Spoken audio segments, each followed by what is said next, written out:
Bonjour à vous qui vous joignez à nous en différé. Cette conférence vous est présentée par la chaire Religion, Spiritualité et Santé de la Faculté de théologie et de sciences religieuses de l'Université Laval à Québec. Je m'appelle Joanne Lessard, adjointe à la chaire.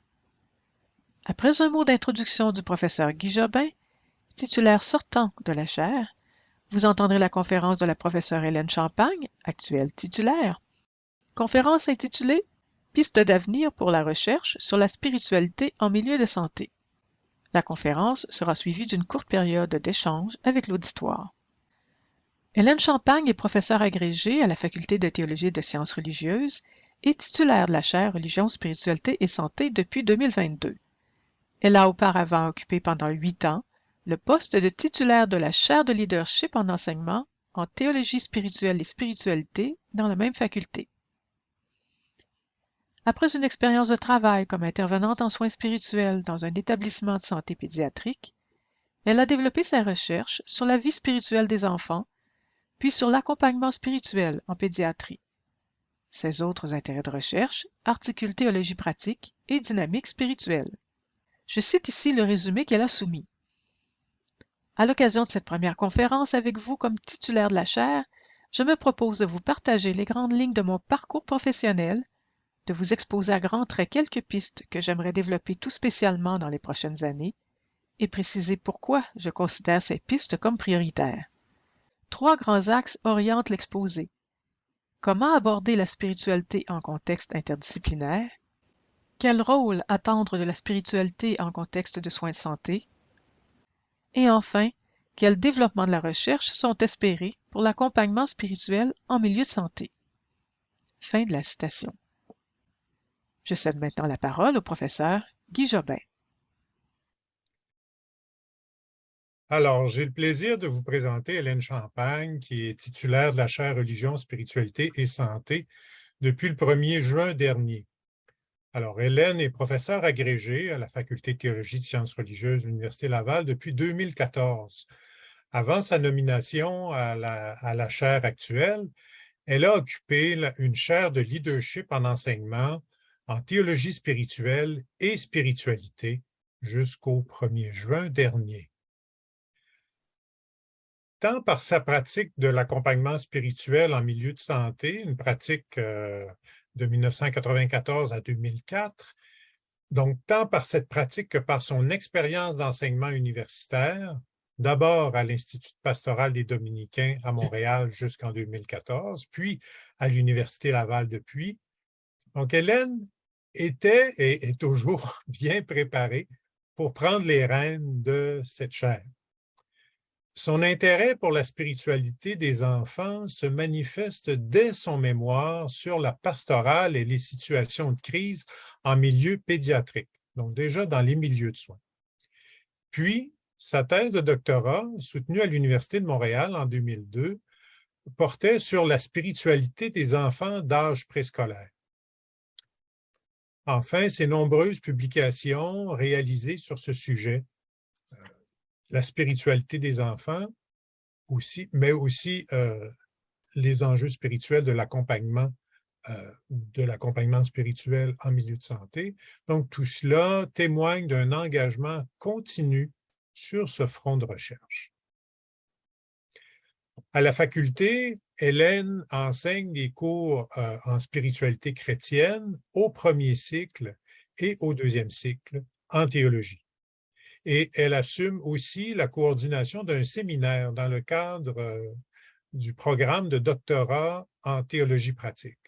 Donc, ces amours intellectuels, je dirais, la théologie pratique d'une part, la spiritualité, mais aussi la spiritualité des enfants, tout ça caractérise la carrière d'Hélène jusqu'à maintenant. Et c'est avec grande joie que nous l'avons accueillie à la faculté il y a bientôt, il y a un peu plus de 8 ans.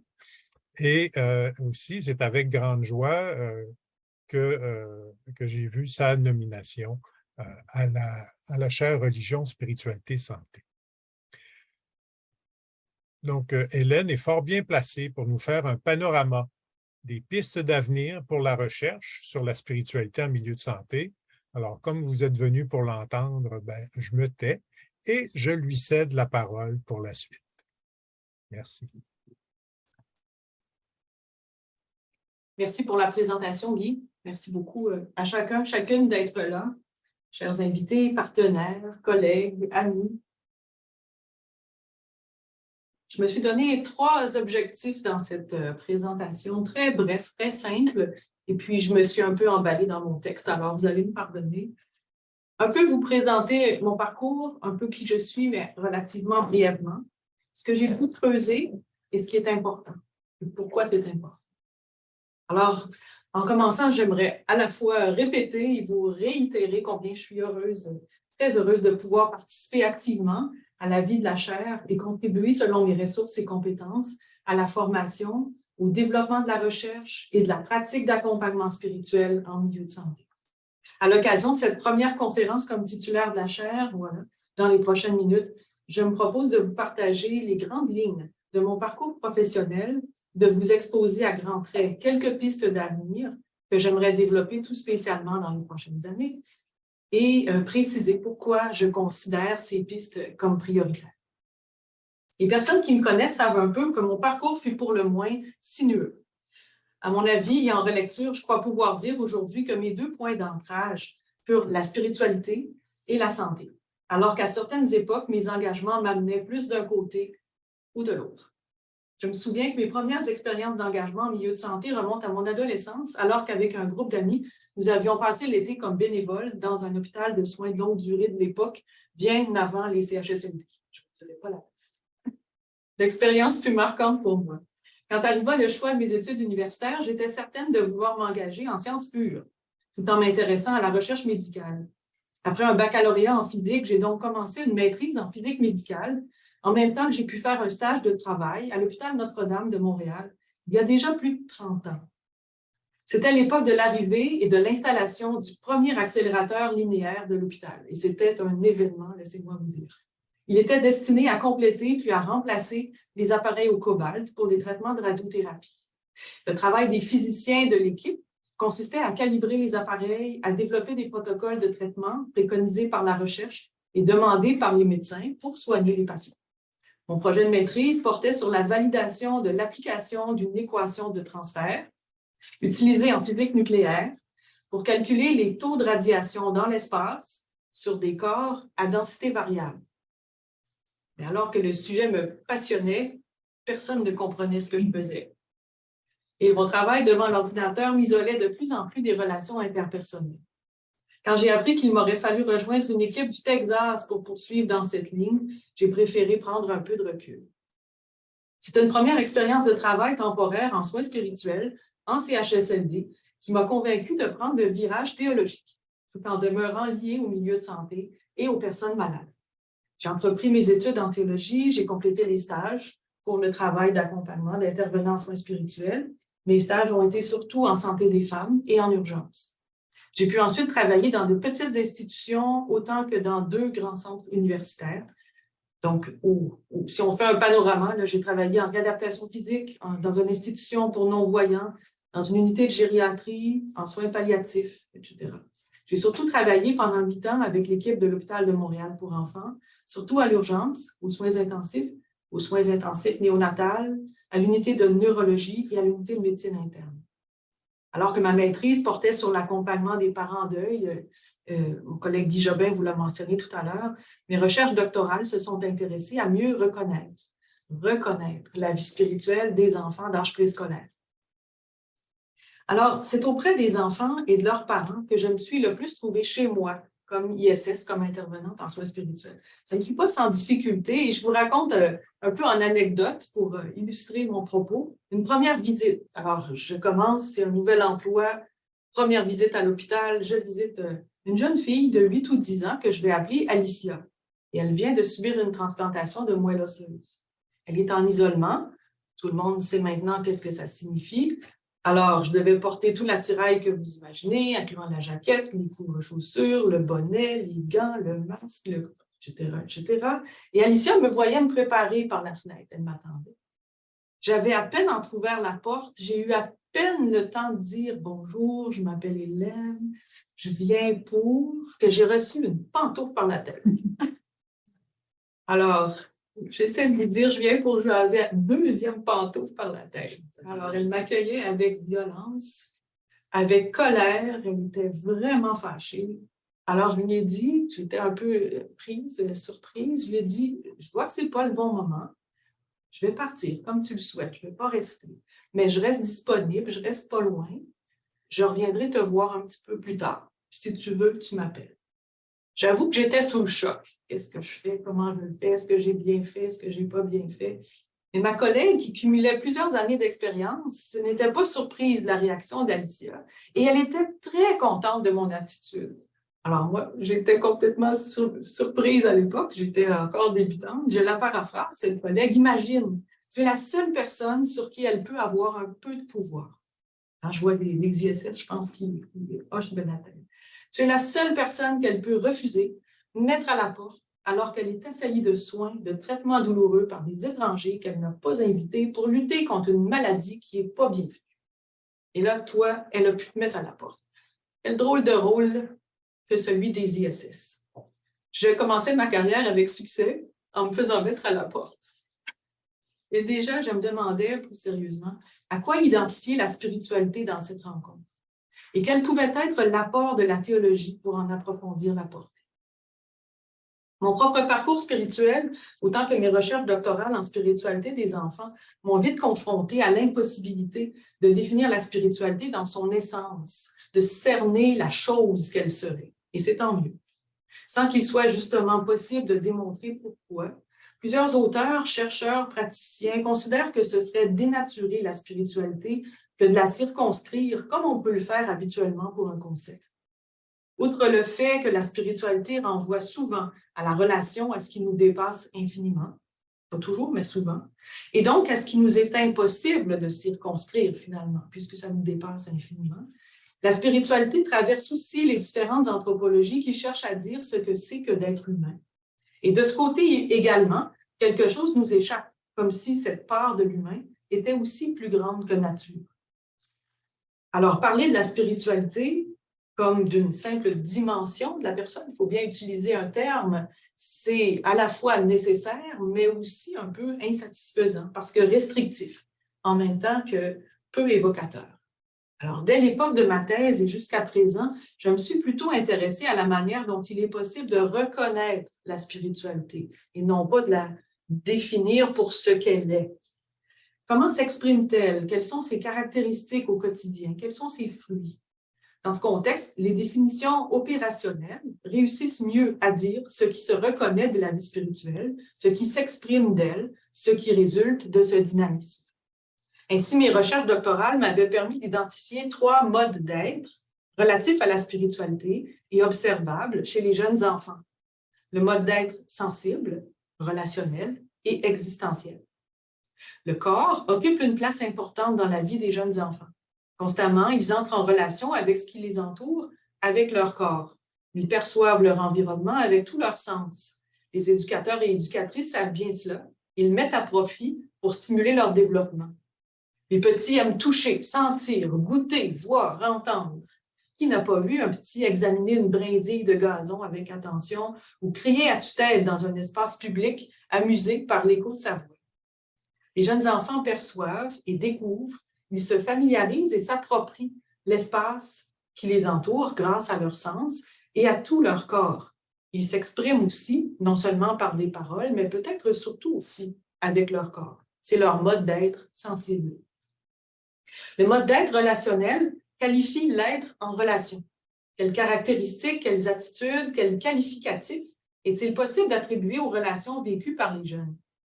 À l'époque de mes recherches doctorales, j'avais envisagé le mode relationnel sous la forme des relations aux autres, les pères et les parents en particulier, les pères, les enfants, les autres enfants du même âge.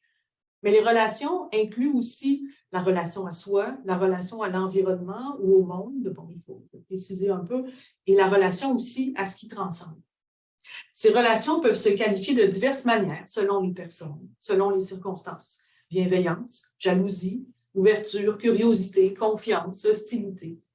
Au-delà du sentiment présent sur le moment, c'est l'intuition d'une dynamique globale qui attirait mon attention. Comment ça se passe? C'est quoi le dynamisme intérieur? C'est peut-être justement ce qui fait spontanément dire que les enfants sont habituellement ouverts sur le monde et curieux.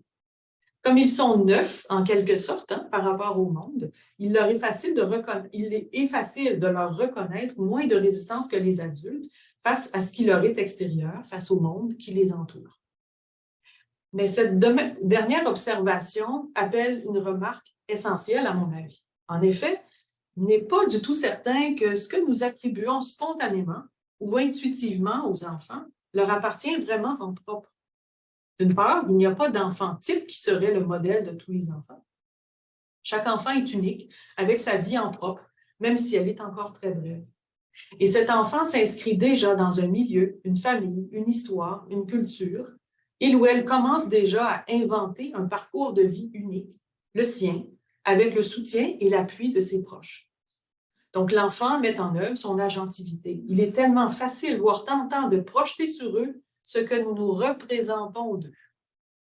Ils sont bien là, mais c'est comme si le poids de leur âge, la densité de leur existence ne pouvait pas toujours contrer la quantité de projections que nous pouvons leur imposer facilement.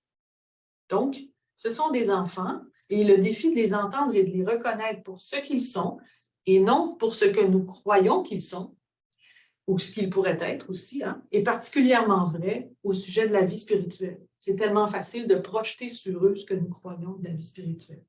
Alors, comme avec des adultes, et peut-être même plus encore, il importe de vérifier avec eux si ce que nous percevons de leur expression par empathie ou par compassion reflète véritablement ce qu'ils communiquent, ou bien si nous leur fabriquons une image, un visage, qui ne leur appartient pas. À l'autre bout de la vie, je réalisais récemment, au sujet de mon père, un phénomène semblable de projection, mais un peu différent. Je vous explique. Mon père vient de déménager dans une résidence intermédiaire pour personnes avec des pertes cognitives. Et quand je le visite, je réalise que l'image que je me fais de lui, le souvenir que je porte de ma dernière rencontre, est toujours un peu décalé par rapport à sa réalité d'aujourd'hui. Cela est probablement vrai de chacune de nos relations interpersonnelles, mais cette distance, ou peut-être même cette petite distorsion, me semble encore plus apparente alors que je suis témoin de l'évolution de son état. Je suis toujours un peu décalée par rapport à ce qu'il est, et sans cesse, je me vois appelée à me rajuster au présent, à être présente à son présent, pour le rencontrer lui, et non pas ce que je m'imagine qu'il est ou ce que je me souviens qu'il était. C'est maintenant, avec toute son histoire, mais avec aussi le chemin qui lui reste encore et qui nous est inconnu à tous les deux, que je suis appelée à le rencontrer. Il ne nous est jamais possible d'avoir accès directement, immédiatement à l'expérience de l'autre et encore plus à l'expérience spirituelle. C'est jamais direct. Cette expérience est toujours déjà médiatisée. Je peux chercher, par empathie, à me représenter ce que vit l'autre, et c'est important, à y trouver des échos en moi, des résonances. Mais comme une musique, chaque note est unique, impossible à reproduire, puisque chaque instrument, chaque musicien est unique. Et puis, parce que le temps de jouer la note, elle est déjà disparue, le temps l'a déjà volé, et puis c'est une autre note qui prend sa place, ou un silence. Une expérience est vécue par un sujet, par une personne.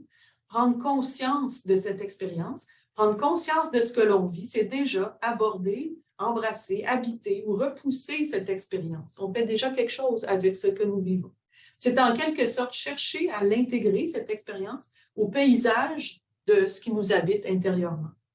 Mais lorsque les mots n'arrivent pas encore à dire notre expérience, même lorsque les mots n'arrivent pas à la dire, cette expérience, elle est médiatisée par nos sens, nos perceptions, mais aussi par nos expériences passées et par le sens que nous avons donné à ces expériences, plus ou moins consciemment à ce qui nous arrive.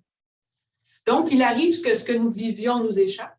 Il arrive que nous constations qu'une expérience dépasse tout ce qu'on peut en dire. Mais c'est d'abord le sujet qui qualifie son expérience. C'est d'abord chaque personne qui qualifie son expérience de spirituelle, s'il y a lieu. L'expérience est reconnue comme telle. Elle est interprétée comme telle. Et cette reconnaissance peut prendre du temps. Elle n'est pas toujours immédiate, elle non plus. C'est plus tard, peut-être dans d'autres circonstances, qu'avec le souvenir et la relecture, ou notamment lorsque nous entendons le témoignage d'une autre expérience, d'une autre personne peut-être, que nous pouvons constater que ce que nous avons vécu portait une dimension spirituelle qui a pu, à notre insu, traverser notre vie. Le troisième mode d'être que j'avais identifié dans ma recherche phénoménologique auprès des enfants d'âge préscolaire renvoyait à la dimension existentielle. Il s'agit de cette manière d'engager le monde avec curiosité, intérêt, et qui fait poser la question du pourquoi. Les jeunes enfants y excellent. Ils cherchent les connexions, les liens entre les choses et les événements. Et c'est ainsi qu'ils commencent à faire sens de ce qui les entoure. Mais il ne faut pas se méprendre. La manière dont les jeunes enfants envisagent le monde se distingue de la manière dont nous-mêmes, comme adultes, cherchons à faire sens et à rendre intelligibles les événements que nous traversons. Un univers épistémologique nous sépare, littéralement. Ainsi, un petit exemple pour égayer la conversation, je pense à Pascal, 3 ans, un matin, c'était ma voisine. Elle me racontait un matin que le mur l'avait frappée. Alors, j'étais un peu surpris et c'est pour ça qu'elle me dit qu'elle avait une grosse prune sur le front. Alors, je lui ai demandé, j'étais un peu naïve, est-ce que c'est le mur qui t'a frappé ou c'est toi qui as frappé le mur? Puis elle m'a regardé. Ben, voyons donc, comme si je frapperais le mur. C'est le mur qui m'a frappé. Moi, je ne ferais pas ça. Alors, la vision du monde, elle est bien différente. Hein? La manière d'habiter le temps, l'espace, la manière d'ordonner ce qui nous entoure et de l'appréhender. Voilà ce qui peut s'identifier à la dimension existentielle. Cela inclut évidemment les questions de trajectoire de vie. D'où venons-nous? Que faisons-nous ici? Et vers quoi allons-nous? Ce n'est que tout récemment que j'ai pu trouver une définition opérationnelle de la spiritualité qui me semblait suffisamment éclairante pour que je puisse m'en inspirer en cohérence avec ce qui précède. Cette définition provient des travaux menés par la médecin américaine Christina Puchalski auprès d'équipes de chercheurs internationaux. Et elle a été adoptée par l'Association européenne de soins palliatifs en 2021. Elle se lit comme suit, et là je traduis, c'est une définition un peu étrange parce qu'elle colle des morceaux ensemble. Alors, le français est un peu étrange. La spiritualité est cette dimension dynamique de la vie humaine qui réfère à la manière dont des personnes, individus ou communautés, expérimentent, expriment ou cherchent sens, but et transcendance. Alors, on a 3 verbes et 3 noms.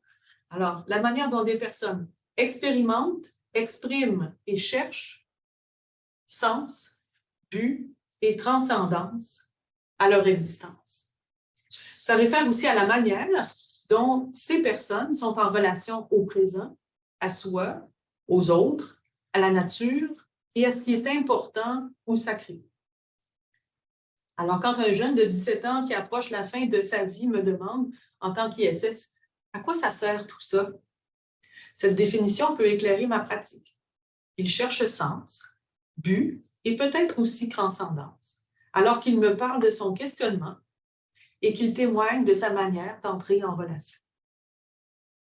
À mesure qu'on les approche, les questions existentielles prennent des dimensions abyssales, parfois troublantes, et pourtant elles nous attirent, elles nous fascinent. Et c'est peut-être lorsque nous osons y faire face, y entrer en quelque sorte, que nous nous approchons de ce que c'est que d'être humain. Déjà en 1980, le théologien John Alexander parlait de la spiritualité comme ce qui nous permet de devenir humain. Encore une fois, qu'est-ce que c'est que d'être humain?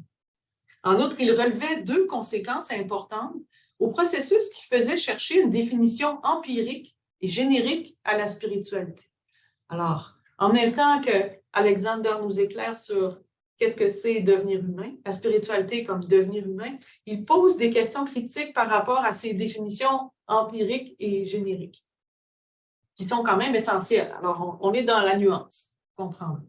La première conséquence d'une définition empirique, puisque la spiritualité prend alors ses repères dans chaque individu, il n'y a pas de spiritualité qui existe de façon extérieure, c'est chaque individu qu'on va observer et qui vont nous permettre de qualifier ce que c'est la spiritualité. Bien, ça nous empêche, dans le fond, ça fait disparaître les critères ou les caractéristiques qui permettraient d'identifier une spiritualité authentique ou inauthentique. Qu'est-ce qui nous fait dire c'est de la spiritualité ou c'en est pas à ce moment-là, puisqu'on se rapporte à la subjectivité.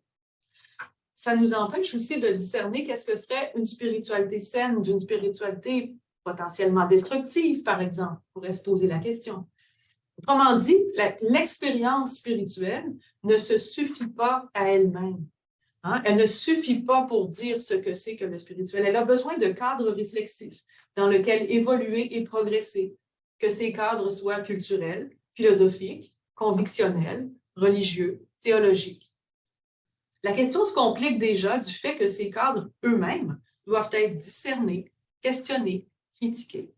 Alors, on est dans une constante réflexion en écho qui se renvoie. La deuxième conséquence proposée par Alexander au sujet de la transformation de la définition de la spiritualité vers une compréhension empirique et générique, je le répète, se résume en un mot, le risque de la chosification. La spiritualité, et c'était bien l'intention derrière le travail du consensus, devient un objet de consensus, justement, qu'il est possible d'appréhender, avec lequel c'est possible de transiger et qu'on risque finalement d'instrumentaliser. C'est nécessaire pour pouvoir travailler avec cet objet-là, de le circonscrire, mais ce faisant, on instrumentalise la spiritualité. On se mange la queue. C'est pourquoi la réflexion critique demeure essentielle, de même que de nouvelles propositions pour aborder la spiritualité avec toujours plus de justesse. Le grand avantage des définitions dont nous convenons pour parler de spiritualité consiste à la fois à tenir compte des constituants essentiels de la vie spirituelle et à permettre justement ce consensus interdisciplinaire qui est nécessaire. Je suis claire là-dessus. Pour moi, ça ne pose pas de question. Mais le consensus est-il parfois illusoire? La spiritualité demeure une dynamique humaine, également liée à la transcendance, qui fondamentalement échappe dans son essence, on l'a dit tantôt. Alors, la recherche fondamentale, appelons-la comme ça, liée à la spiritualité, ne s'arrête pas là. Comment s'inscrit cette définition dans les anthropologies disciplinaires contemporaines, par exemple? Chaque discipline de soins travaille dans certaines anthropologies. Alors, comment la spiritualité s'inscrit là-dedans? Quel espace propose la spiritualité pour questionner ces anthropologies? Ou bien comment les anthropologies questionnent-elles la spiritualité? Autrement dit, quel espace critique permet-elle envers nos pratiques?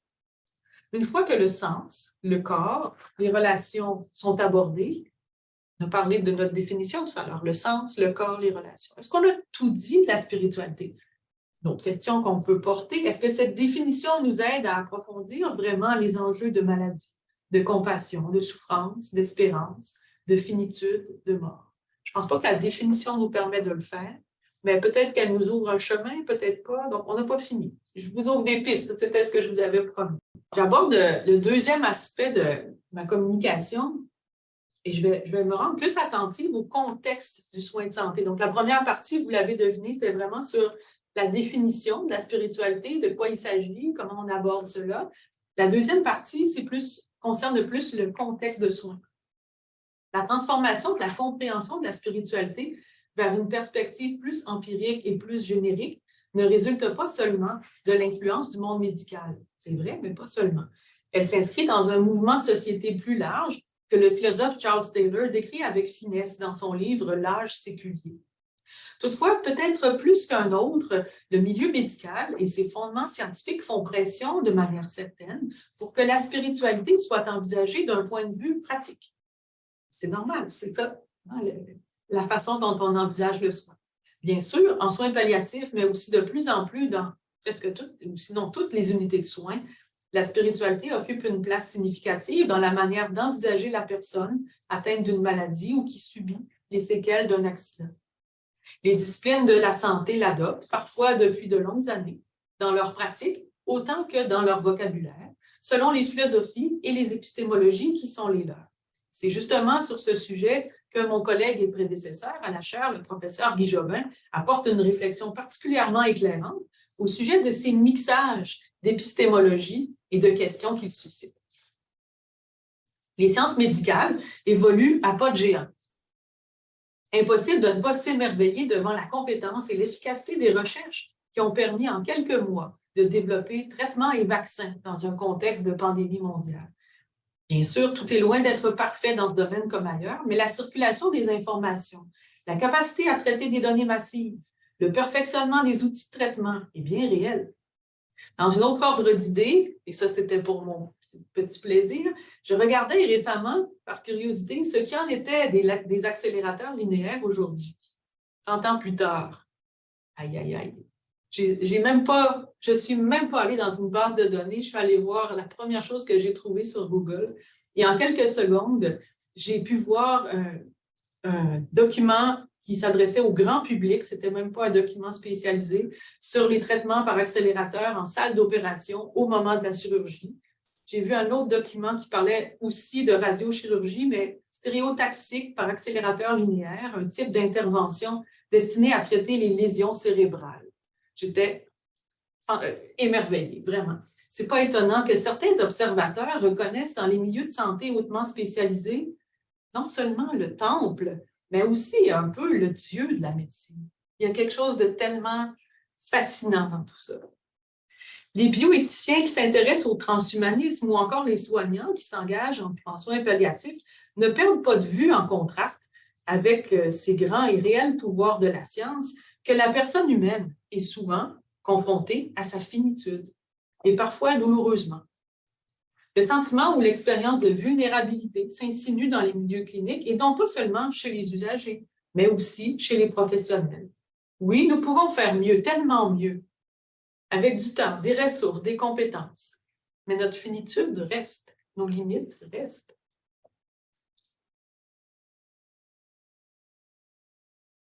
La pandémie est venue brasser nos valeurs.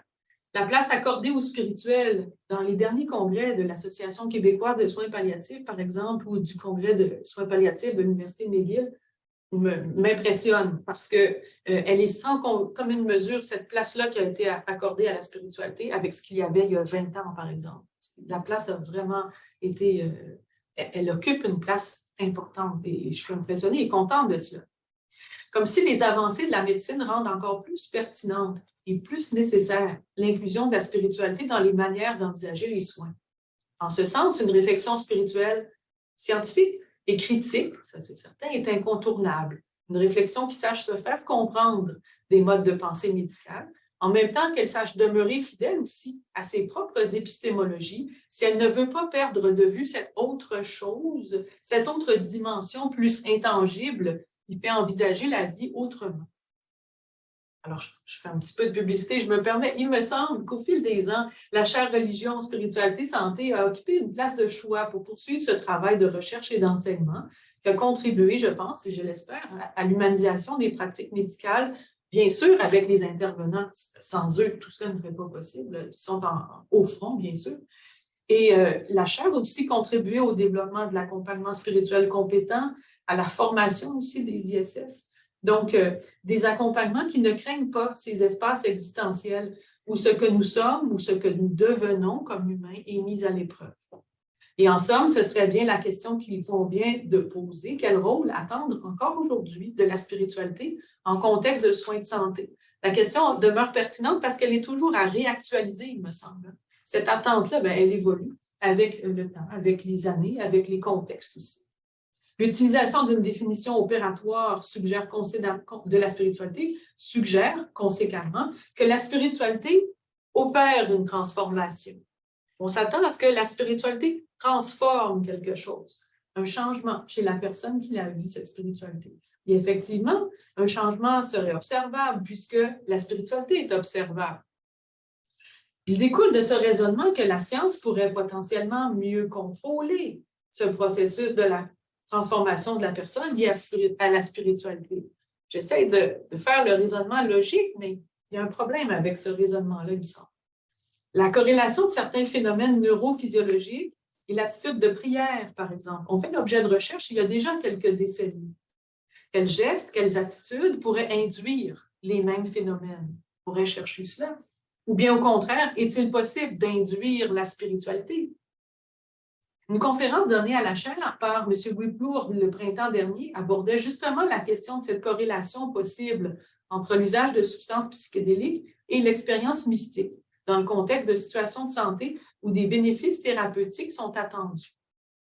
L'exemple illustre bien les enjeux médicaux, thérapeutiques, éthiques et spirituels en cause. Je n'ai pas de réponse, là, je commence. nous en sommes au balbutiement, me semble-t-il, et on a beaucoup de pain sur la planche. Alors, je pense que tout ça, il convient de l'étudier avec compétence et discernement et vraiment une réflexion profonde.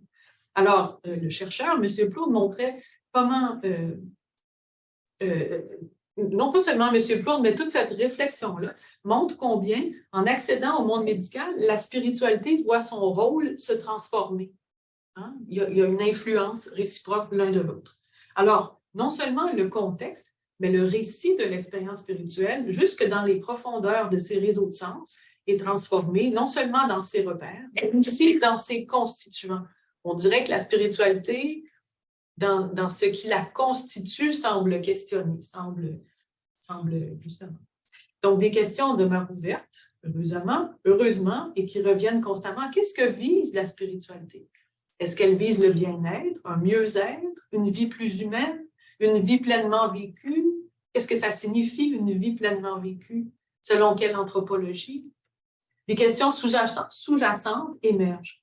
En contexte de soins de santé, est-il possible de considérer salut et santé comme équivalents? On a posé la question, des chercheurs l'ont abordé, et je pense qu'on n'a pas terminé non plus notre réflexion.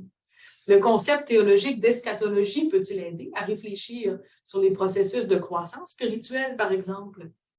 En effet, traditionnellement, les spiritualités liées aux religieux ou aux grandes traditions de croyance, pas seulement les spiritualités chrétiennes, portaient une visée collective et pas seulement individuelle, en même temps qu'elles s'inscrivaient dans un espace et une temporalité qui dépassait, sans les nier, l'immédiateté de nos existences humaines limitées et finies.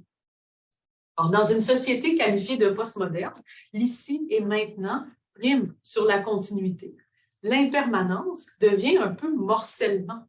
On n'est plus juste, on est vraiment déchiqueté en morceaux. Quelles sont les finalités des soins de santé? De l'intégration, quelles sont les finalités de l'intégration? Pourquoi l'intégration de la spiritualité dans les soins de santé? Je ne mets pas du tout en doute cette valeur-là, au contraire, j'y crois profondément. Donc, on n'a pas fini de le dire, de l'expliciter, de le mettre en relief. Cela échappe aussi au langage. Alors, les milieux de recherche attendent des protocoles clairs, des données probantes, et avec raison. Il est certes possible de démontrer qu'une personne qualifiée de spirituelle, qui nourrit sa vie spirituelle, ou dont la vie spirituelle est active, vivante, dispose de ressources intérieures qui l'aideront à traverser des situations exigeantes, parfois tragiques, d'une maladie ou d'un accident. Il s'agit donc de soutenir, de nourrir, de favoriser le développement de cette vie spirituelle pour appuyer et faciliter le cheminement humain et sa relation avec ce qui dépasse l'humain infiniment dans la traversée de la maladie. La spiritualité tire son nom, vous le savez peut-être, du souffle. C'est sa racine étymologique. Qu'est-ce que le souffle? Alors, je me suis aventurée à faire une petite définition, je n'ai aucune compétence médicale, mais si je suggère que c'est le résultat mécanique du mouvement du diaphragme. Une colonne d'air en déplacement. Bon, c'est une façon de voir qu'est-ce que c'est le souffle. Une personne plus compétente en médecine pourrait probablement expliquer les déclencheurs neurologiques de ce mouvement, pourrait montrer le processus de régulation de la respiration selon l'activité du corps et les besoins en oxygène, ou encore d'autres principes dont je n'ai même pas idée. Parmi les différentes anthropologies disponibles à nos cultures et à nos milieux, une anthropologie judéo-chrétienne suggère que l'humain est fait d'argile, qu'il vient de la terre. On l'appelle le terreux. Un texte du prophète Ézéchiel, je ne vous explique pas tout ça, mais juste pour illustrer rapidement, Ézéchiel, donc ce personnage qui remonterait à quelques centaines d'années avant notre ère, fait état de la détresse des humains à une certaine époque. Et il raconte « Nos eaux sont desséchées, notre espérance est détruite, c'en est fait de nous. » Dans le récit de la création, c'est quand le terreux, l'Adam, reçoit le souffle de Dieu qu'il devient un être vivant. Il insuffla dans ses narines une haleine de vie, dit le texte de la Genèse. Dans le texte d'Ézéchiel, grâce à la parole, Ézéchiel voit les eaux se redresser et se couvrir de chair et de peau.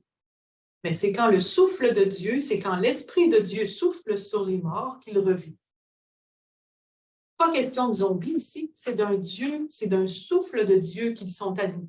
c'est d'un souffle de Dieu qu'ils reprennent, qu'ils retrouvent l'espérance. Ce souffle est aussi ce quelque chose de très concret, très incarné, en même temps qu'intangible et intimement lié à la vie.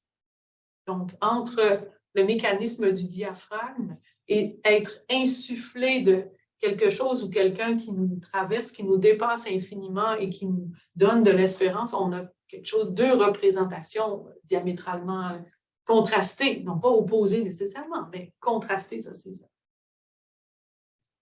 C'est la roua, le terme hébreu pour le souffle créateur. Quand on parle de ce souffle de vie, s'agit-il d'un mythe, de poésie? De quoi s'agit-il? Alors, je me permets une petite incursion dans la théologie spirituelle. Le théologien Dominique Salin parle de la mystique pour les besoins de cette conférence. Je vais parler de spiritualité et de mystique sans distinction, parce que ça deviendrait complexe. Donc, de la spiritualité comme d'un fait de langage. Plutôt que de chercher la chose du spirituel, il s'agit de porter attention aux structures du langage. Le langage spirituel se caractérise par sa défaillance à exprimer ce dont il parle. En même temps, il y a toujours de l'excès en contraste. Le discours ne se boucle pas. Ceci, celui ou cela, après quoi les humains courent, leur échappe toujours. Les spiritualités nous inscrivent dans la conscience que quelque chose ou quelqu'un qui nous échappe constamment, de quelque chose ou quelqu'un qui nous échappe et nous dépasse infiniment. Le langage spirituel fait apparaître la relation avec cet infini paradoxal. Comment développer des langages? Alors, je reprends mes questions, mes pistes de recherche. Comment développer des langages qui favorisent l'interdisciplinarité en milieu de santé sans trahir cette caractéristique du langage spirituel qui est toujours comme en fracture de quelque chose qu'il dit sans le dire et qu'il dit, mais qu'il dépasse toujours. Sur cette lancée, il est possible de se questionner. Sommes-nous spirituels ou bien sommes-nous traversés par la spiritualité? En somme, et pour résumer cette section de ma communication, il m'apparaît essentiel de tenir compte à la fois du contexte hautement scientifique, en même temps que très humain des milieux de santé, tout autant que des longues traditions qui ont porté le spirituel et les spiritualités au fil des siècles et des millénaires, pour réfléchir et ultimement pour accompagner l'expérience spirituelle des personnes malades et de leurs proches, tout comme celle du personnel qui en prend soin. J'arrive enfin au dernier point. L'expérience du spirituel, indicible, paradoxale, se vit dans l'intime et l'unicité de chaque personne, de chaque sujet.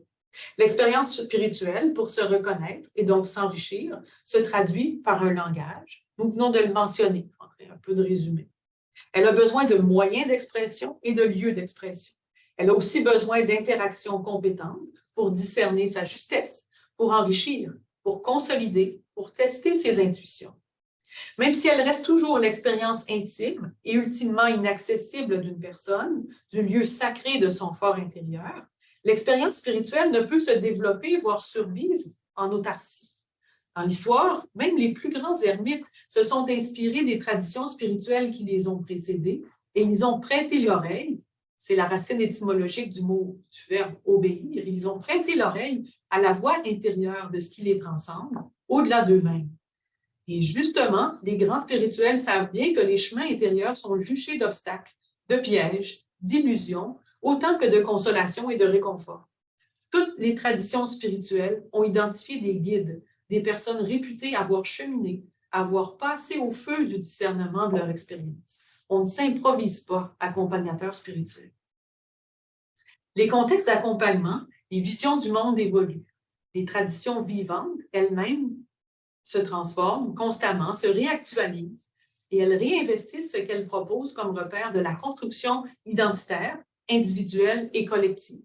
Pour moi, une tradition, ce n'est pas quelque chose de figé dans le passé, c'est quelque chose qui se transforme continuellement parce qu'il est justement réactualisé, réinvesti. Impossible de se contenter des écrits du passé pour savoir accompagner, en théologie, comme en psychologie, comme en travail social. Le chantier est toujours à reprendre. Qu'est-ce que bien accompagner spirituellement? Accompagner avec compétence. Rendre compte du travail en soins spirituels, ce n'est pas seulement savoir rapporter des notes au dossier, même si c'est essentiel. Cela consiste également, en amont, à clarifier les modèles, les enjeux, les approches, les postures. Encore une fois, qu'est-ce qui est visé? À quelle fin? Comment y arriver?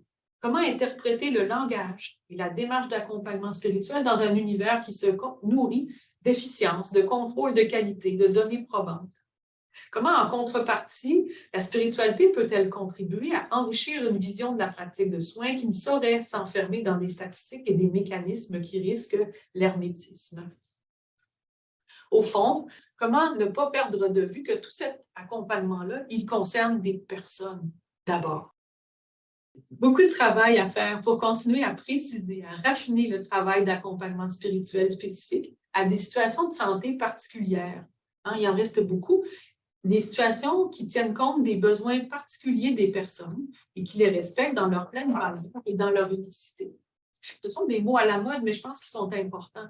Que l'accompagnement spirituel peut et doit se penser en contexte d'équité, de diversité, d'inclusion, selon une perspective de santé durable. Ça s'inscrit là-dedans. Ça s'inscrit là-dedans, tout à fait.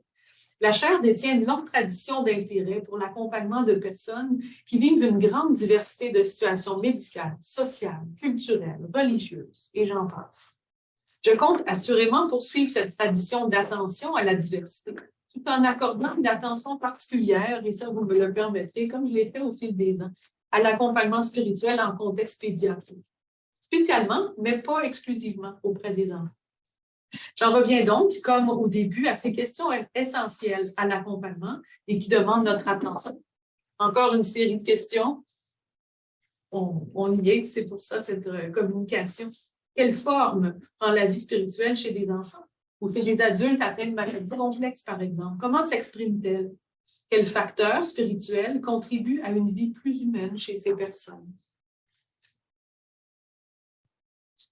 Comment ces facteurs peuvent-ils permettre aux personnes malades d'identifier plus clairement, mais aussi de tendre vers les buts ultimes qu'ils accordent à leur vie? Pour adopter le vocabulaire médical, comment discerner une spiritualité saine d'une spiritualité en souffrance? À partir de quels critères?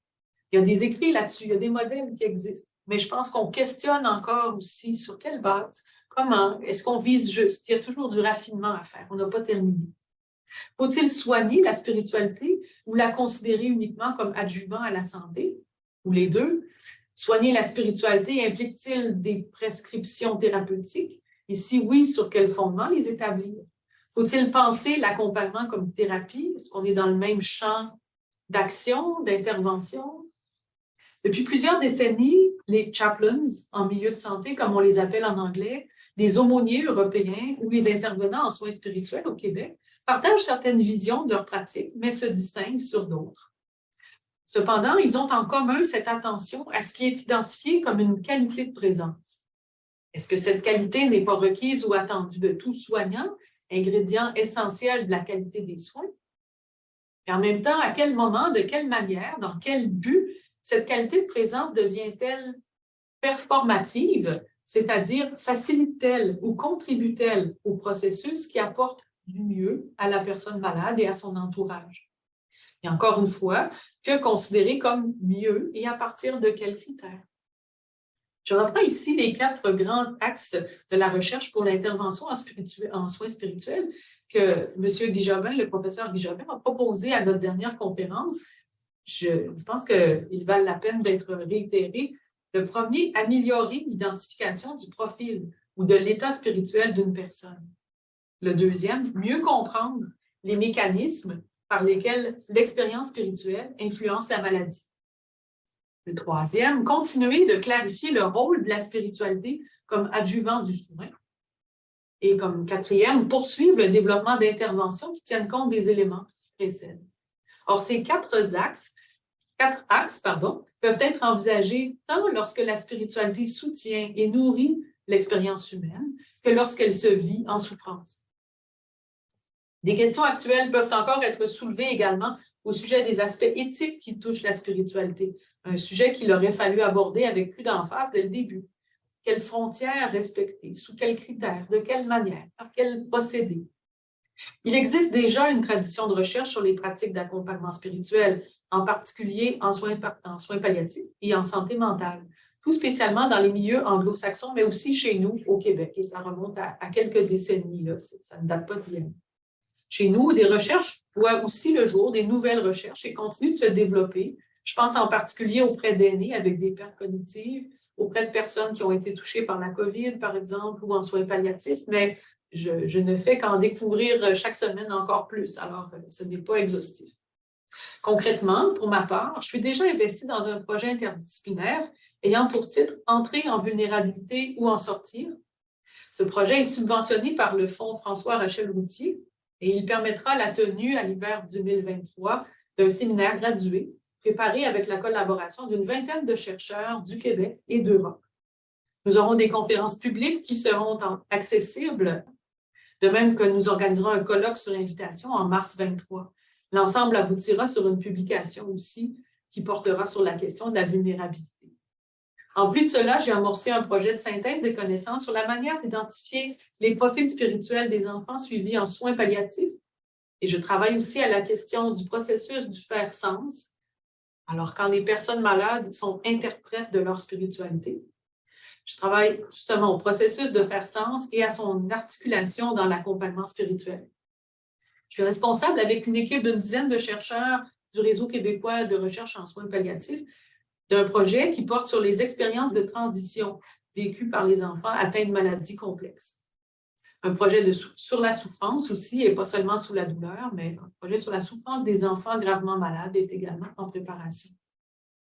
Mais les travaux de la chaire ne reposent pas sur une seule personne, heureusement. Et je voudrais prendre le temps de mentionner, dans le fond, qu'il y a toute une équipe, il y a tout un réseau de personnes liées à la chaire. Vous en êtes les témoins ici présents. Mais je voudrais d'abord mentionner la contribution de Mme Lessard, adjointe à la chaire depuis une vingtaine d'années, et aussi au comité, les membres du comité, il y en a ici présents, les partenaires, les chercheurs, les collaborateurs, les boursiers, les étudiants qui contribuent également à la vie de la chaire depuis bon nombre d'années et qui continuent activement à le faire. Je compte bien que la chaire offre un lieu riche de ressources, de formation, de collaboration interdisciplinaire et qu'elle assume un rôle de leadership dans l'approfondissement des questionnements et des avancées sur les questions de religion, spiritualité et santé, comme elle l'a fait jusqu'à présent. Et vous l'aurez entendu, je crois, le spirituel me passionne. Et les milieux de santé sont pour moi des milieux privilégiés où réfléchir en interdisciplinarité et où mettre en œuvre de manière compétente des pratiques qui participent à notre humanisation à tous et toutes et qui témoignent de solidarité et de compassion. Au final, ce sont les personnes malades ou accidentées, les adultes comme les enfants, avec leur richesse propre, leur parcours unique, leurs valeurs inaliénables, qui demeurent au cœur de nos préoccupations et de nos engagements.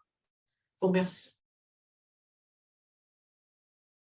Merci, Hélène, pour cette présentation qui est tellement riche. C'est toujours riche avec toi, Hélène, donc on est gâtés quand tu présentes, donc on est bien. Juste quelques commentaires que je trouve, parce que comme vous savez bien, hein, mon travail et bien mes intérêts sont liés directement à la chaire d'une manière ou autre. Mais quand tu as parlé un peu de l'accompagnement spirituel, plutôt à la fin de la présentation, le contexte d'équité, l'ouverture à une grande diversité d'expériences, j'ai pensé d'une conférence que j'ai donnée très récemment avec le diocèse de Saint-Jean-Longueuil qui est en train de parler ou bien de penser de cet accompagnement, de trouver un chemin d'accompagnement, surtout dans le contexte très délicat de l'aide médicale à mourir, hein, qui divise un peu certainement l'Église catholique au Canada. Hein, c'est pas juste, la question n'est pas nécessairement comment accompagner, mais la question est déjà posée comme un peu plus préliminaire, qui est est-ce qu'il faut accompagner? Hein? Donc, c'est intéressant de voir la vision qui est là.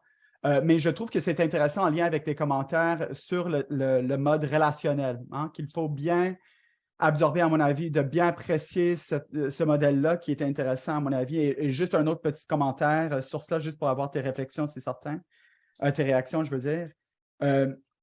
Quand tu étais en train de parler de la dimension relationnelle, j'avais en tête un peu le travail de Stephen Post, qui est connu pour un article où il a décrit, en anglais, il appelle ça le then self, now self, ou bien la manière qu'on approche les personnes avec des maladies, on les voit comme, on veut parler de ces personnes-là un peu comme le then self, donc la personne avant qu'il avait la maladie, et le now self, donc la personne qui a la maladie. Le fait que des fois, on veut chercher un peu la continuité entre les deux. Donc, c'est un peu la dimension relationnelle, même dans la même personne, hein, de faire un lien entre la personne avant la maladie et la personne avec la maladie, qui est souvent une discussion que j'ai dans le contexte de démence, comme tu peux imaginer. Donc, mais je laisse ça là parce que j'ai trouvé la présentation tellement riche, puis il y a des pistes en masse.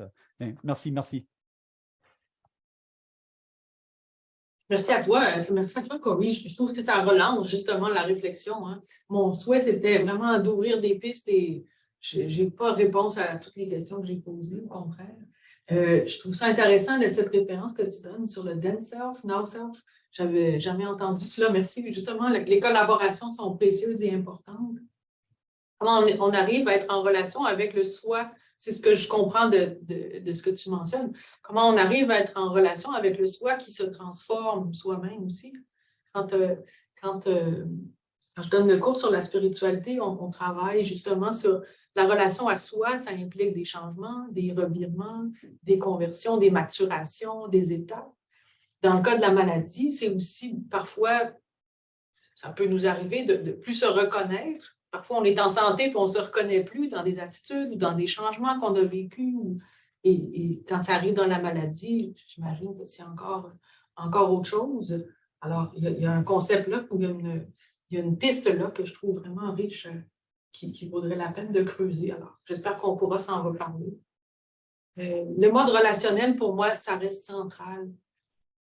Et en même temps, de plus en plus, je me demande, est-ce que c'est la relation qui est le cœur ou c'est ce dont la relation témoigne qui nous dit quelque chose de la spiritualité?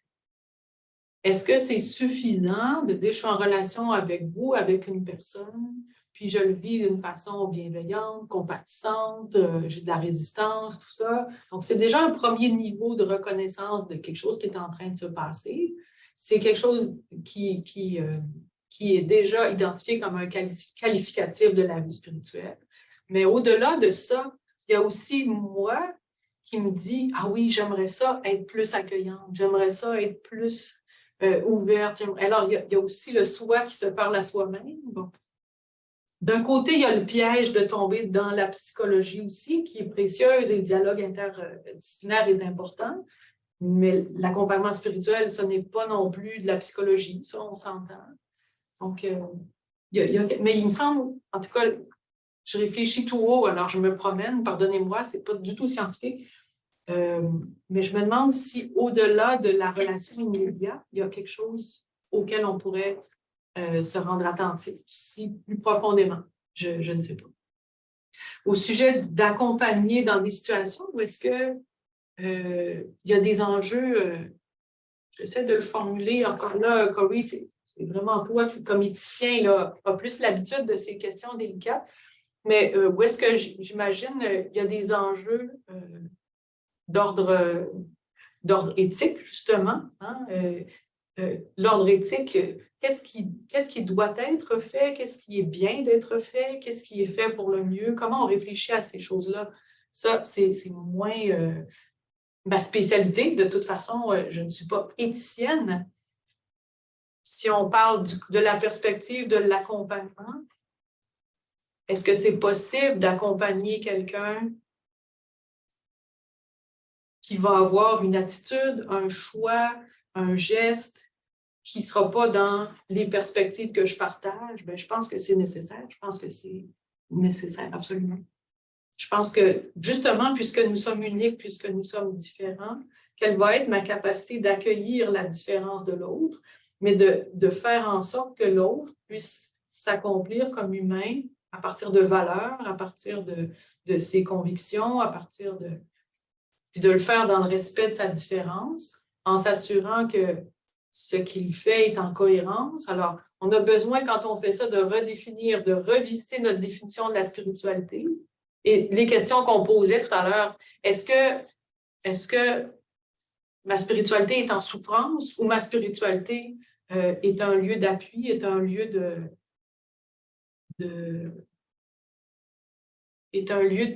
de soutien pour le discernement difficile dans lequel on est engagé?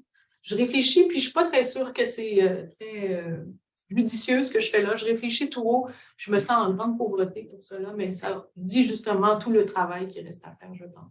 Et il y a je ne suis pas toute seule là-dedans, bien sûr. Là, il y a des collègues qui ont commencé à réfléchir, qui ont fait des recherches. Guy Jobin avait déjà amorcé une recherche avec des spécialistes. Il y a eu des conférences à la chaire sur le sujet aussi. Donc, c'est un sujet immense qu'il faut aborder. Et en même temps que je trouve vertigineux. Mais je pense que c'est la personne qui est devant soi qui est importante. Oui, madame. Ah oui, voilà. Bon, merci beaucoup pour votre présentation extrêmement intéressante. Moi, je ne suis pas du tout du domaine de la spiritualité. Moi, je suis pharmacienne, donc je suis professeure à la faculté de pharmacie. Et justement, pourquoi je m'intéresse à la spiritualité? Parce que j'ai eu la chance de co-encadrer un étudiant, pas au Québec. Moi, je viens d'arriver au Québec il y a 2 mois à peine. Mais au Liban, moi, je suis du Liban. J'ai co-encadré un étudiant qui est à la fois qui a fait des études de pharmacie et de théologie.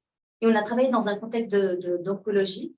On a évalué donc l'impact de la spiritualité sur la qualité de vie en passant par l'anxiété, dépression et les symptômes psychiatriques. Donc ça, c'est mon domaine d'expertise qui est beaucoup plus ça. Donc on a trouvé et on a publié ça, donc la corrélation entre la spiritualité. Mais justement, là, la question, c'est que quand on a fait cette étude, on s'est basé sur des échelles qui sont validées pour l'évaluation de la spiritualité. Donc là, la question qui se pose, est-ce que ces échelles reflètent réellement l'application ou le ressenti spirituel des patients, ou est-ce que ça reste des échelles qui sont très rigides pour pouvoir vraiment tenir compte de cette, on va dire, de cette grandeur de la composante spirituelle? Et justement, la deuxième question, parce que c'est un étudiant qui actuellement est en Suisse sous la direction donc, du professeur Thierry Collot. Donc, on va faire probablement un projet de collaboration entre Québec et la Suisse. Et donc là, je me pose beaucoup de questions, comme je fais partie de la faculté de pharmacie. Donc, c'est des questions qui vont essayer de rationaliser, si j'ose dire, la spiritualité, mais qui sont importantes pour nous, pour ne pas sortir du cadre de soins, de l'application. Donc, on s'intéresse à cette spiritualité dans le contexte d'amélioration de la qualité de vie, des symptômes psychiatriques associés, de l'adhésion au traitement, etc. Et donc là, si éventuellement on va aboutir à une intervention auprès du patient et à une qualité de soins en spiritualité, comment aussi on va pouvoir uniformiser, si on peut dire, surtout que c'est une approche très, très thérapeute à patient et chacun a ses expériences personnelles en spiritualité. Comment on va pouvoir aboutir à une méthodologie qui soit relativement praticable auprès des patients sans qu'il y ait beaucoup de variations pour pouvoir justement quantifier ou éventuellement avoir vraiment le retour de cette spiritualité et le positif de cette spiritualité dans une approche de soins auprès de soins donc cancéreux. Voilà. Vous avez tellement bien identifié toute la question. Toute la question. Parce que justement, les modes de pensée médicaux vont chercher un protocole qui soit relativement uniforme, qui puisse être répétable, qui soit empiriquement vérifié sur des échelles stables. C'est impossible, je sais, mais... si on prend la température d'un corps, ben là, oui, on peut répéter. La température, c'est une donnée. Puis quand on fait plus que tant de degrés de fièvre, ben, ça ne va pas. Puis, bon, médecin, là. Mais quand on arrive dans le domaine du spirituel, ça ne marche plus. Oui. Ça ne marche plus. Puis le problème se complexifie parce que si je souffre, c'est peut-être parce qu'il y a quelque chose en moi qui est en train de se dire puis que j'ai du mal à accepter ou à accueillir, mais qui est un lieu de croissance. Mm-hmm. Si je souffre, c'est peut-être parce qu'il y a quelque chose qui est en train de se détruire en moi. Comment on peut discerner? Il n'y a pas de recette, il n'y a pas qui fonctionne à tous les coups. Donc, il y a du discernement. Moi, je crois beaucoup au cas par cas. Dans les vieux cours j'avais eu un cours d'éthique il y a 30 ans, 40 ans, puis on nous avait dit la méthode du cas par cas, ça reste nécessaire. Je ne sais pas ce qu'on dit aujourd'hui, mais je ne pense pas que... Même dans une culture, il y a des cultures... j'ai eu la chance de voyager quelques jours au Liban. Il y a des cultures où le religieux est très présent et des cultures où ce n'est pas le cas, où c'est différent. Donc, la place du religieux pour soutenir le spirituel, pour soutenir la traversée de la maladie va être très différente. on ne peut pas avoir le même protocole dans un milieu. Non, évidemment, nous, on prévoit faire la différence entre Liban, Suisse et Québec, parce que justement, le religieux est complètement, l'application du religieux et la pratique du religieux est complètement différente.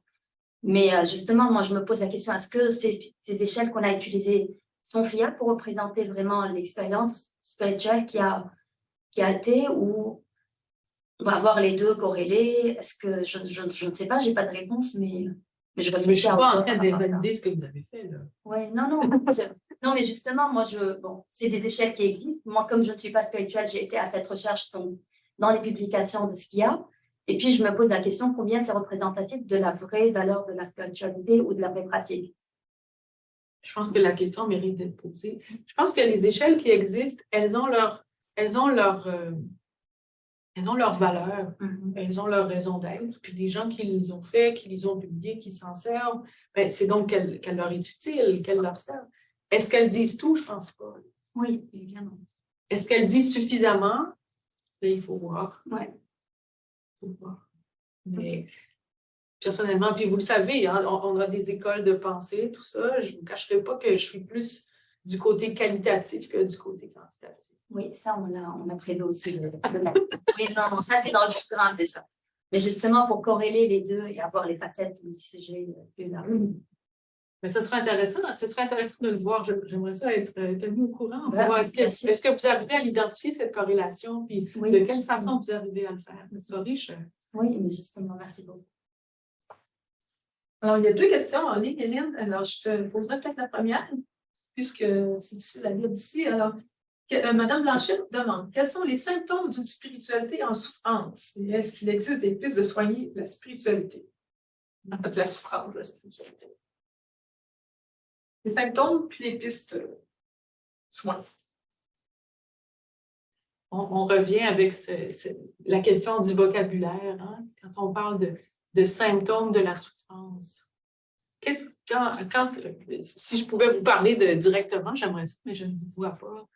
Mais j'aurais le goût de dire, comment on sait qu'on est en souffrance? Ben, on se sent mal en dedans. On pleure. On a le mal à l'âme. On a besoin d'aide, on a besoin de parler à quelqu'un. Il y a quelque chose qui nous déchire en dedans. Comment on sait qu'on a la souffrance? Ce n'est pas nécessaire d'avoir une grande... Comment dire? Comment on va mesurer cette souffrance-là?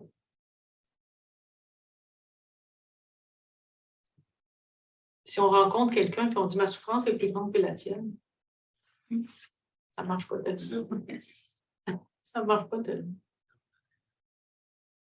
Est-ce que la souffrance d'un enfant est moins grande que la souffrance d'un adulte? Elle est différente, elle est profonde, elle est tout à fait réelle. C'est la sienne. C'est la sienne. C'était quoi la deuxième partie? La deuxième question, ça vient de quelqu'un dont je ne peux pas identifier le nom, mais qui dit « De quelle manière la spiritualité peut-elle aider en contexte d'accompagnement en milieu de santé à faire face à notre propre vulnérabilité vis-à-vis de la vulnérabilité d'autrui? »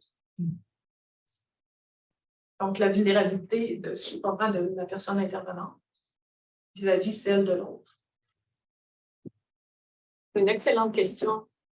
Puis ça trahit un petit peu les façons de voir qui sont en mouvement, qui ne sont pas figées.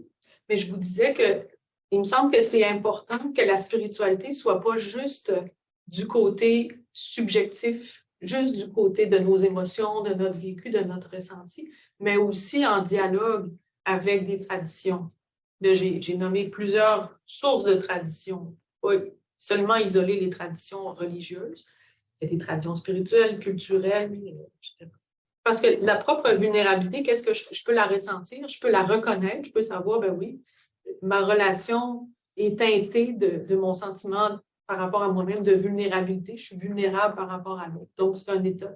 Hein? On pourrait dire, pour reprendre le vocabulaire médical, c'est un diagnostic. Voici comment je constate que je me sens. Là, je fais quoi avec ça? C'est pour ça que je pense que les spiritualités ont besoin, la partie objective a besoin des traditions aussi. Dans la façon dont je comprends ce que c'est qu'un être humain, dans la façon dont je porte mes valeurs, dans la façon dont j'envisage c'est quoi mes racines, ce que je suis, ma vocation, où je vais, comment je me comprends comme personne humaine dans la société.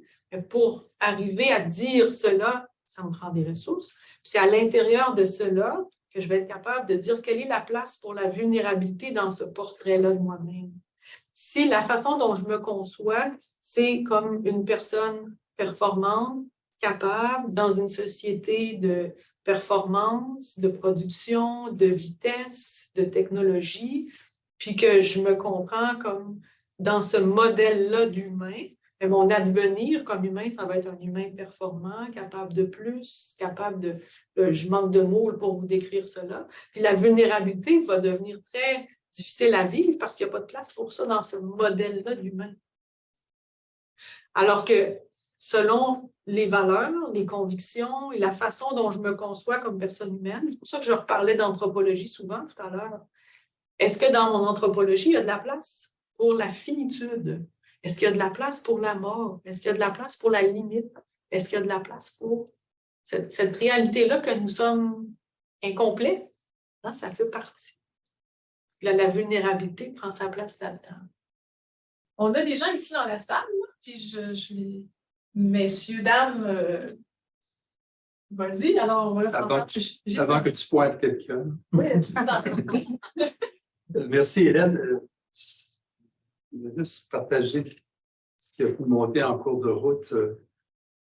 Ça fait au-delà de 30 ans que je travaille en soins palliatifs. Puis quand on a commencé, c'était un petit peu révolutionnaire, un peu contestataire de mettre sur la place publique la question de la mort. On ne cachait plus tout ça.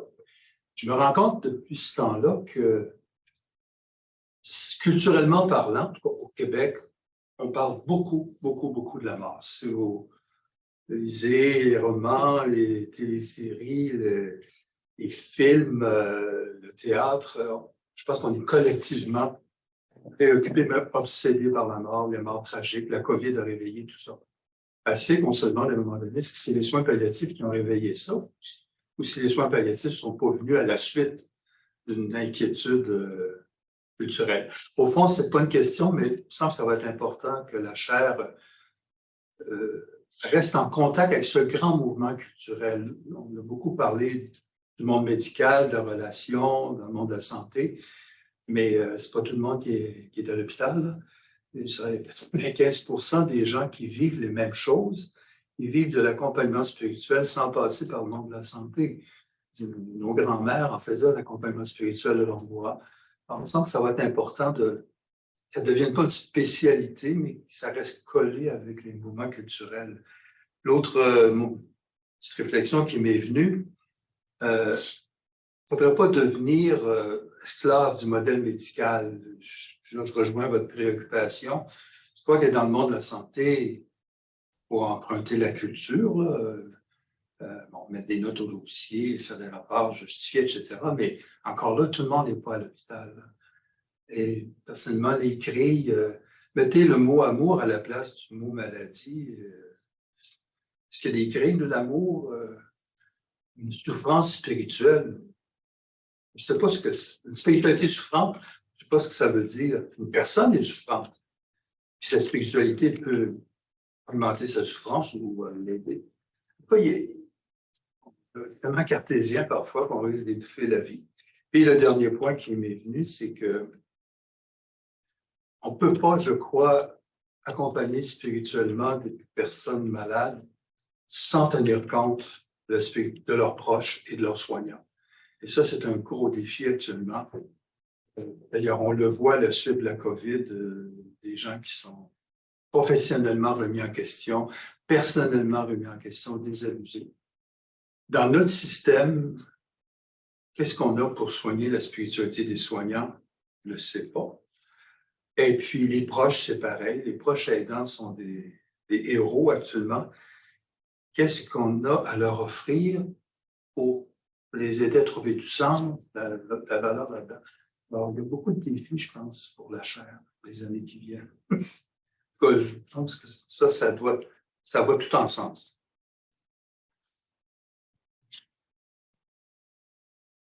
J'ai pas une grosse... Merci. Merci pour tous les commentaires. C'est vrai que c'est important de tenir compte du mouvement social, puis de ne pas juste rester le nez collé sur le milieu de santé. C'est important. Je reviens sur la question de la spiritualité souffrante. C'est une piste qui m'habite ces temps-ci, qui est peut-être une fausse piste. J'ai le goût de vérifier, disons, si j'ai du mal à l'exprimer autrement qu'en je, alors pardonnez-moi, c'est pas très scientifique.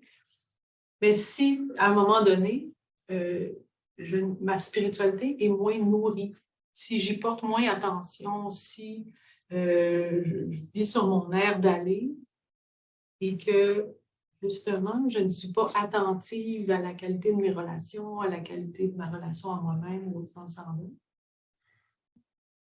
j'ai l'impression que ce que je ressens à ce moment-là, c'est une spiritualité en souffrance. Que cette spiritualité-là qui m'habite, oui, elle est là. Oui, elle est inhérente. Elle est, dans mon langage théologique, c'est l'empreinte de Dieu en nous, c'est l'empreinte du transcendant, ou c'est quelque chose qui nous traverse. Je l'ai évoqué par des images tout à l'heure. Mais c'est une empreinte à laquelle, dans le modèle qui m'habite, je suis appelée aussi à répondre. Et si cette réponse-là se fait attendre, si elle est en suspens, il y a des moments où est-ce que cette spiritualité-là peut être vécue en souffrance, il me semble. Et c'est ça que j'aimerais clarifier. C'est dans ce sens-là. Et non pas comme une maladie, mais je pense que les anciens pouvaient l'aborder comme ça parfois. On n'est pas dans le modèle de traitement-réponse. C'est pas la même chose. Non, oui, c'est ça. Merci. On a aussi des intervenants en soins spirituels sur place, il y en a en ligne. Est-ce que des gens qui ont envie de prendre la parole? Est-ce que Nicolas, tu voudrais... J'ai été pointé. Simplement pour cas où tu as quelque chose, un commentaire, une réaction. Pour une nécessité, bien sûr. Intervenant en soins spirituels en pédiatrie au CHUL à Québec. Alors, mon quotidien est fait de présence. C'est sûr que j'ai tout, je dirais, mon approche à moi, mes mots pour dire ça, qui sont souvent gauche. Sankara qui disait, quand on parle de la spiritualité, les mots reculent. Alors, c'est difficile, justement, peut-être de mettre des grilles. Mais l'expérience et les fruits qui sont nommés, ça, pour moi, il y a quelque chose d'intérêt à dire. Comment tu t'es... C'est quoi les... C'est pas tant l'histoire, mais qu'est-ce qu'elle a créé? Donc, les fruits de l'expérience, ça, pour moi, ils vont venir valider l'expérience. Donc, j'ai bien voulu me dire, ah, c'était une expérience spirituelle. OK. Bon, parfait, tu m'as raconté l'expérience, mais qu'est-ce qu'elle t'a fait vivre? Bien, la peur, ce n'est pas un des fruits de l'esprit. Alors, donc, comment entendre l'expérience spirituelle puis être capable de... Mais ce qui fait que la mienne, elle doit être aussi en mouvement pour être capable un peu d'entendre celle de l'autre. Et moi, c'est ma gymnastique à moi, d'essayer de maintenir mon muscle spirituel relativement fonctionnel pour être capable aussi d'entendre et de partager l'expérience de l'autre. Mais à un moment donné, on arrive à deux humains et ce qui est le fun avec les enfants, c'est que ça un peu comme l'adulte, mais ça va passer par la bande. Alors, ça va passer avec la petite voiture, avec le dessin, la pâte à modeler, d'où la parole va venir, d'où le geste, la pacification. Je ne sais pas, c'est pas moi qui ai le pouvoir. C'est pas moi qui est au volant. Moi, je suis assis dans le banc en arrière. Cette idée-là d'apporter l'espace, du vide. Des heures de plaisir. Alors, vous pouvez venir vous inscrire au diplôme d'études supérieures spécialisées, le DESS en soins spirituels, et venir travailler avec nous. Il nous manque des gens. Voilà. Ça termine sur une belle publicité. Merci, Nicolas. Est-ce que Hélène, tu voulais réagir à quelque chose? que c'est beau. Ouais. J'aime beaucoup l'image de l'espace. De l'espace. J'aime beaucoup l'image aussi. Il y a deux choses que j'ai, plein de choses que j'ai beaucoup aimées dans cette lecture. D'apporter de l'espace pour que quelque chose puisse arriver, se dire, se vivre, entrer en relation. Que l'espace soit ouvert. Ça, c'est important. Offrir cet espace-là, mais en même temps, comme tu dis, on ne contrôle pas l'espace.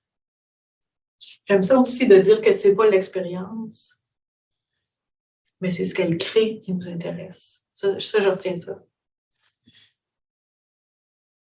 Voilà, peu de choses à ajouter. J'oserais peut-être interpeller Raymond Lemieux si jamais tu avais quelque chose à nous dire, si tu voulais allumer ton micro, sinon je ne sais pas si c'est ça, mais il me semble qu'on n'a pas de fait. La dernière remarque qui m'a interpellé beaucoup, c'est cette ouverture sur quelque chose qui est en mouvement, et mouvement qui n'est jamais terminé. Hier, je me suis tapé du Jean de la Croix. C'est intéressant, mais ça, c'est un mystique. Je le dis avec mon mauvais espagnol, parce que je l'ai perdu depuis. A donde escondiste, Amado? Où t'es-tu caché, mon amour? Le sens de la spiritualité, c'est ça, c'est de chercher celui qui est caché. Ne jamais cesser de le cacher, de le chercher. Où t'es-tu caché? C'est un vrai jeu de piste, Jean de la Croix, là, parce que partout, il trouve des signes de son passage, mais jamais il ne le trouve. Donc, il est toujours propulsé d'un signe à l'autre, dans une démarche indéfinie. Moi, j'en suis arrivé à préférer le terme indéfini du sens plutôt qu'infini, parce que ce qui caractérise la spiritualité, à mon sens, c'est justement cette capacité de toujours continuer d'avancer. C'est-à-dire d'aller vers quelque chose qui n'est jamais atteint et que par définition, donc, on continue de chercher. Et quand on le trouve, c'est mortel. Il y a un vieil adage qui dit si tu rencontres Dieu, détourne-toi, c'est pas lui. Je ne me souviens plus d'où ça vient, là, mais je pense que Christian Bodin, à un moment donné, a repris ça ou d'autres. Si tu rencontres l'autre, détourne-toi, tu te trompes, c'est une image que tu t'en fais et tu t'arrêtes à cette image et c'est pas lui l'image. L'autre n'est pas l'image qu'il donne, il est mouvement. Que ce soit l'autre que je vois sur l'écran, je vois Hélène pour le moment, ou l'autre, mon voisin, ou l'autre, n'importe quel autre, bien sûr. Non seulement mon voisin, mais mon ennemi même. C'est encore plus important, je pense, à ce moment-là. De faire cette conversion, c'est-à-dire d'y voir un être, puisque c'est un être humain, un être en mouvement, dans sa quête d'un sens qui n'est jamais complètement satisfaite et qui, normalement, va le propulser ailleurs, à moins qu'il ne s'abîme, justement, dans des succès d'années de sens. Ce qui est le problème, bien sûr, de nos sociétés, mais là, je redeviens sociologue quand je dis ça, parce qu'évidemment, vous le savez tous, nos sociétés proposent sans cesse, les sociétés modernes, et ça ne s'améliorera pas avec l'ultramodernité, proposent sans cesse des succès d'années du sens. Entrez dans n'importe quel centre commercial, ce que vous allez voir, c'est venez chez nous, nous avons le produit qui saura vous satisfaire. Autrement dit, arrêtez votre quête. Ce qui est la définition même de la position du pervers. Le pervers, c'est celui justement qui met un objet en guise de satisfaction d'un désir qui n'a pas de terme, qui doit constamment être, non pas qui doit, mais qui constamment est relancé malgré lui. Bon, je m'arrête là. Je pense que ça fait assez de commentaires. Je veux pas, il y a tout un monde à dégager là-dessus. Ceci dit, Hélène, je suis très, très heureux de la conférence que tu as donnée. C'est un magnifique paysage que tu as ouvert, justement, et qui, je pense, annonce de belles années pour la chaire. Merci pour ces mots. C'est important, votre parole pour moi. Elle est significative, justement. Mais elle me laisse en route, justement, parce que Ben voilà, elle invite à continuer à marcher. c'est ça. À marcher. Merci, Raymond. Oui, C'est intéressant, le mouvement, puis la quête, puis le fait de se tromper quand on pense être arrivé. Il y a quelque chose qu'on peut ressentir comme de la souffrance aussi. ben oui, bien sûr. Bien sûr. Pas nécessairement pathologique, n'est-ce pas? Alors, c'est intéressant, c'est une belle La souffrance, c'est pas pathologique, c'est le manque. Hum. Nos ancêtres, au magasin général, je me souviens, genre, il y en avait un Beaumont que je fréquentais à un moment donné. C'est une vieille famille d'épiciers. Et quand on allait chercher des choses, souvent, ils disaient: ah, aujourd'hui, cette semaine, c'est en souffrance. La farine est en souffrance cette semaine. La fleur est en souffrance. Dans le langage d'il y a 50 ans. La fleur, la farine est en souffrance. Qu'est-ce que c'est? C'est qu'elle est en manque. Et s'il est en manque, ça veut dire qu'elle supporte le désir. Et à partir du moment où on considère l'humain comme un être non pas figé, mais un être qui est en quête d'autre chose, c'est-à-dire un être désirant, c'est la définition même du désir, bien sûr, la souffrance n'est jamais loin. Ce qui n'est pas nécessairement de la douleur, c'est simplement ce sentiment qu'il manque quelque chose, qu'on doit s'appuyer là-dessus pour chercher, pour prendre le risque de vivre, tout simplement. C'est le moment de nous dire au revoir. Merci à Hélène Champagne de nous avoir partagé le paysage. J'avais préparé le même thème que celui que Raymond a soulevé, donc d'avoir partagé le paysage qui s'ouvre devant elle et les prometteuses pistes de recherche où elle compte s'engager avec nous. Hein? Oui. Alors, merci à tout le monde d'être là. Bonne fin de journée. Veillez bien sur vous.